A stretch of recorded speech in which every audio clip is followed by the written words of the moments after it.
Em San Siro, existia um jogador que fazia o estádio levantar antes mesmo da bola entrar no gol. Um jogador que não precisava correr muito, nem aparecer sempre. Bastava um toque, um chute, um gesto técnico fora do padrão. A torcida sabia, quando ele estava inspirado, algo fora do roteiro ia acontecer. Álvaro Recoba nunca foi o rosto oficial da Inter, nunca foi capitão histórico, nunca foi tratado como o salvador do projeto.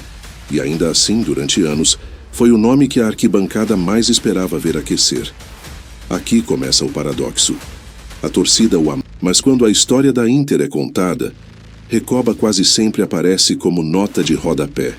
Um talento, um coadjuvante, um jogador irregular.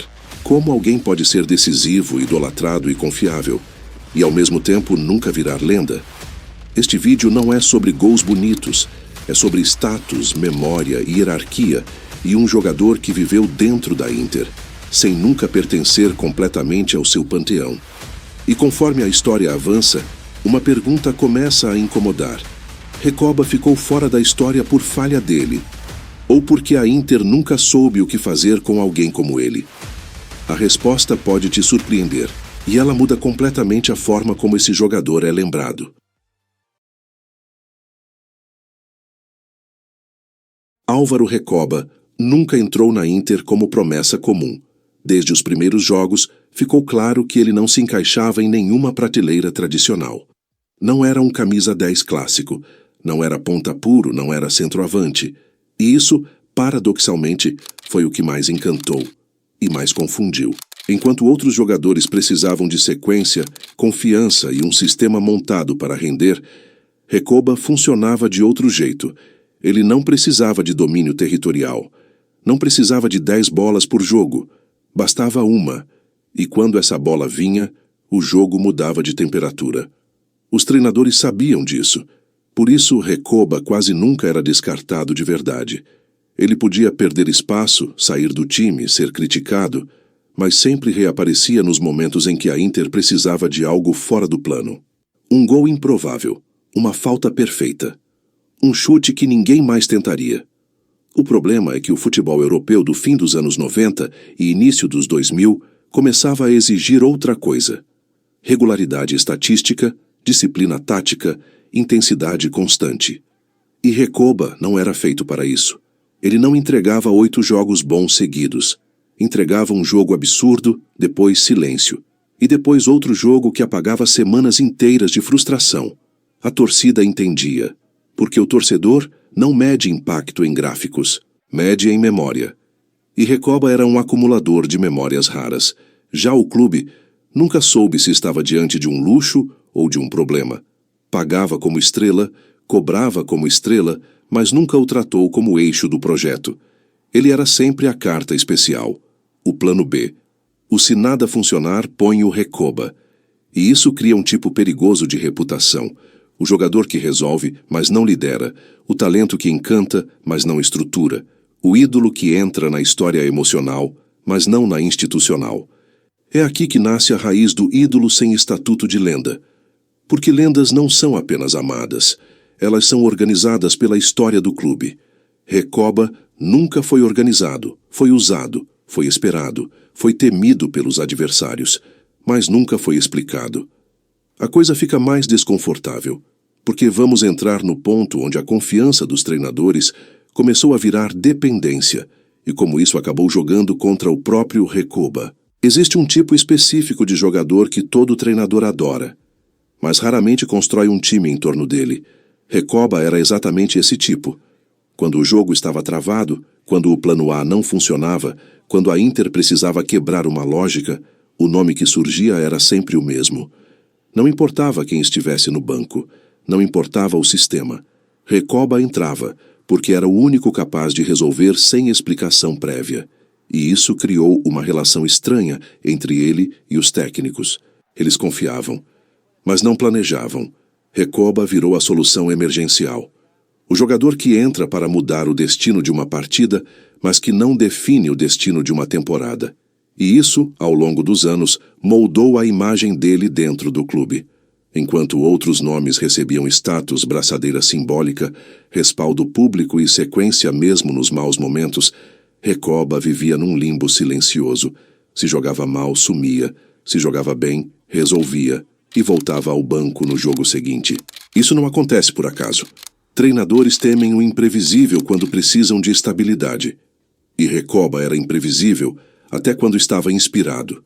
Ele não obedecia ao ritmo coletivo. Ele quebrava o ritmo. Para o torcedor, isso era magia. Para o treinador, era risco. Por isso, mesmo sendo decisivo, nunca foi o eixo emocional do elenco. Nunca foi o jogador em torno do qual o vestiário girava. Ele não era o comandante, era o trunfo. E existe um preço oculto nisso. Quando chega a hora de contar a história do clube, quem vira lenda são os pilares, não os atalhos. São os nomes associados a ciclos, títulos, lideranças e narrativas claras. Recoba participou de muitos momentos, mas raramente foi o rosto deles. A Inter confiava tanto nele que nunca se comprometeu totalmente. E ao não se comprometer, acabou deixando Recoba preso numa função que não permite imortalidade. É aqui que a pergunta começa a incomodar mais forte. Se ele sempre foi a solução, por que nunca foi o projeto? A resposta começa a aparecer quando analisamos como a Inter construiu suas lendas e quem ficou do lado de fora dessa construção, mesmo sendo amado. E essa contradição chega ao ponto máximo, porque vamos entender por que a memória oficial do clube trata Recoba de forma diferente da memória da arquibancada. Quando um clube constrói suas lendas, ele não escolhe apenas quem jogou melhor. Ele escolhe quem cabe numa narrativa clara. A Inter sempre soube contar a história de seus grandes nomes, líderes, símbolos de ciclos, rostos que representaram uma era específica, jogadores associados a projetos definidos, títulos marcantes e funções inquestionáveis dentro do time. Recoba nunca coube nesse molde. Não porque lhe faltasse talento, mas porque lhe faltou um lugar fixo na história oficial. Ele atravessou gerações, técnicos e reformulações. Sempre presente, sempre perigoso, sempre lembrado, mas nunca identificado como o jogador de uma era. Não foi o símbolo da reconstrução, nem o emblema da conquista, nem o rosto do vestiário. Foi o artista que aparecia quando o jogo pedia algo fora do script. A arquibancada, por outro lado, não precisa de narrativa institucional. Ela guarda sensações, e Recoba deixou sensações que poucos deixaram. O silêncio antes da cobrança de falta. A expectativa absurda quando ele recebia a bola de costas. A sensação de que, mesmo sem dominar o jogo, algo improvável podia acontecer.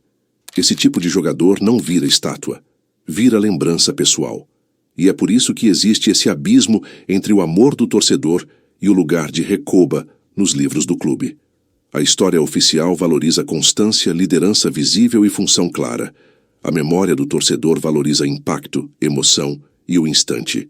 Recoba escolheu, ou aceitou, ser o segundo tipo.